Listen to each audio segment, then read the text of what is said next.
खोए हुए बुद्ध की खोज भाग 4 में आपका स्वागत है। मार्शल आर्ट भारत की देन है।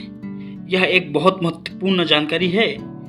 हमें इतने समय से बस यही पता था कि यह चीन की देन है, परंतु मगर यह गलत है। एक सदी में एक आचार्य बौद्ध धर्म हुए और चीन गए। मार्शल आर्ट के रूप में मार्शल आर्ट के अंदर जूडो, कराटे, कुंफू जैसे आर्ट की कलाओं को विकसित किया तथा आचार्य बौद्ध धर्म ने अपने दिनचर्या के दिनों में सफर में शाओलिन नाम के गुफाओं में बौद्ध विहारों में गुजारे। मार्शल आर्ट का जन्म स्थान यही शाओलिन गुफाओं विहार बौद्ध विहार को माना जाता है, कहा जाता है। मार्शल आर्ट एक पूरी तरह से बौद्ध धर्म से संबंधित, ध्यान से संबंधित और आधारित सुरक्षा आत्मरक्षा की तकनीक प्रणाली है। यह शाओलिन में मार्शल आर्ट की ट्रेनिंग प्रशिक्षण लेते हुए बौद्ध भिक्षुओं को देख सकते हैं, समझ सकते हैं और जान सकते हैं। मार्शल आर्ट के बारे में जान सकते हैं। एक फिल्म है चेन्नई वर्सेस चाइना। कुछ हद तक बौद्ध धर्मन इनको कहा जाता है, बौद्ध धर्म इनका नाम है, के बारे में बताया गया है। अगर आप चाहें तो यूट्यूब या वहां जाकर बकायदा मार्शल आर्ट को देख और समझ सकते हैं। आस्था से ज्ञान हासिल करना, ज्ञान प्राप्त करना वेद है। विवेक व विवेचन के तरीके से जरिए से ज्ञान प्राप्त करना थेर है। इसको आप थेरवाद तथा अंग्रेजी में सिद्धांत व थ्योरी कह सकते हैं। गौतम बुद्ध के यही ज्ञान को शिक्षा को आप सिद्धांत थ्योरी कह सकते हैं। चिलास नाम का एक रकबा विलकित व बल्किस्तान में दियोमेर के नाम के जिले में है। वहाँ का बुद्धिस्ट चित्र चिलास बौद्ध शैल चित्र फेमस है। बुद्ध की शैल चित्रकारी में चित्र में बहुत खूबसूरती के साथ बनाया गया है। पहला, दूसरा चित्र, तीसरा, चौथा करके बुद्ध का स्तूप 3 लिपियों में इनको लिखा गया है, जैसे सोग्डियन, खरोष्टी ब्राह्मी में। पूरी तरह मूल रूप से सग्दियाना की भाषा है तथा यह मंचूरिया तक फैला था। ईस्वी सन तक में पश्चिम में क्षेत्र दिशा में बुद्ध विचार बहुत दूर तक चला गया था और लोग अपनी अपनी भाषा में बुद्ध को समझने की कोशिश कर रहे थे।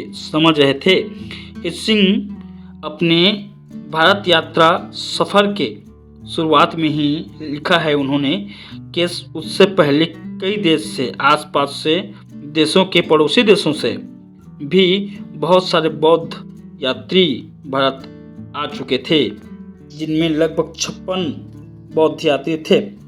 सिंह ने 465 बुद्ध के ग्रंथों व पांडुलिपि भारत से लेकर गए थे। अब आप अपना विचार लगा सकते हैं। बस सिर्फ 2 लोगों ने 1000 के आसपास ग्रंथ और लिपि लेकर गए, तो 56 कितने लेकर गए होंगे? 56 बौद्ध यात्री कितने लेकर गए होंगे?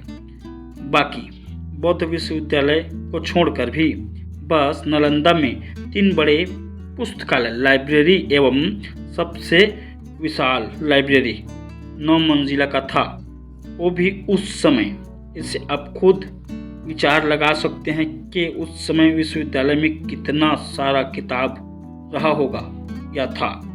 और कुछ चुनिंदा विद्वान चीन गए, ग्रंथों का चीन भाषा में ट्रांसलेट किया, जिसमें एक अकेले बौद्ध विद्वान ने 78 ग्रंथों का चीन भाषा में ट्रांसलेट किया था। अब इतने सारे विद्वान गए थे तो कितने ग्रंथों का ट्रांसलेट हुआ होगा? 11वीं सदी के आसपास तिब्बत से बहुत सारे विद्वान गए थे, वहाँ उन्होंने ट्रांसलेट किया। बस एक अतिश ने 200 से भी ज़्यादा ग्रंथों को लिखा।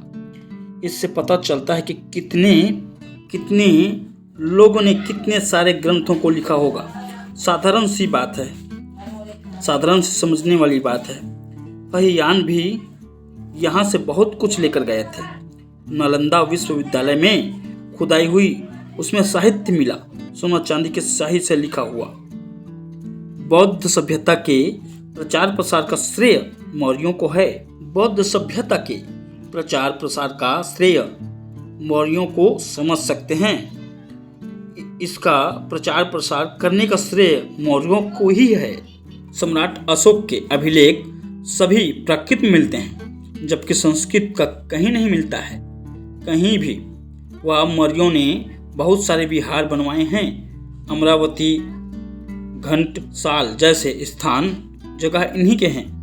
7 गुफा भी हैं, जैसे भांजा, नासिक। और एक तरफ हिंदू धर्म के सभी देवी देवता के कोई अभिलेख, मूर्ति कुछ नहीं मिलता है, जबकि इतिहासकार बहुत बौद्ध संबंधित चीज़ों को बहुत अच्छे से बताते हैं। जबकि उसी समय यह इतिहासकार यज्ञ होता था बताते हैं। राजा यज्ञ संस्कृत में श्लोकों में बोला करते थे, ऐसा जानकारी मिलता है, जबकि उस समय संस्कृत किसी को नहीं आता था, तो कैसे वो लोग यह भाषा बोल पाते थे।